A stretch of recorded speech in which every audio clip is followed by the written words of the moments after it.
I have confidence in you, 2 Corinthians 2, 3-11. By Pastor John Frederickson.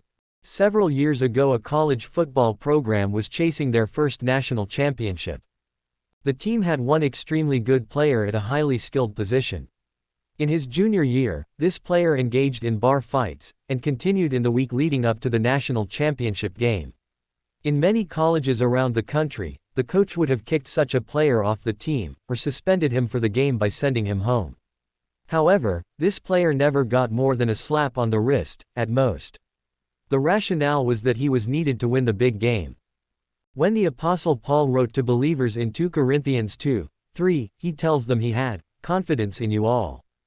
Why? While we justifiably think of this church as the most carnal of all Paul's converts, they were still spiritually minded enough to follow his instruction in church discipline. In I Corinthians 5:9-13, Paul gives them a list of specific sins by believers that are never to be tolerated in a local grace assembly. Since some of these were present at Corinth, he tells them to withdraw complete fellowship from believers living in these sins, and they did.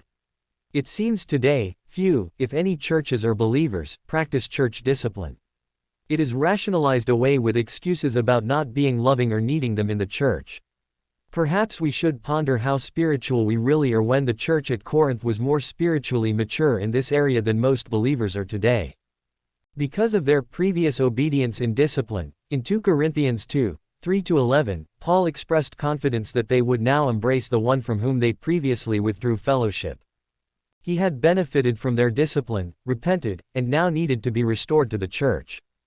Paul tells them his punishment, which was inflicted of many, was sufficient. Verses 6. It was now time to forgive him, and comfort him, lest he be swallowed up with overmuch sorrow. Verses 7. Because he had repented, now was the time to confirm your love toward him, lest Satan should get an advantage of us, for we are not ignorant of his devices. VSS 8:11. While many believers find it almost impossible to restore relationships once they have been severed, Paul was confident these believers would obey.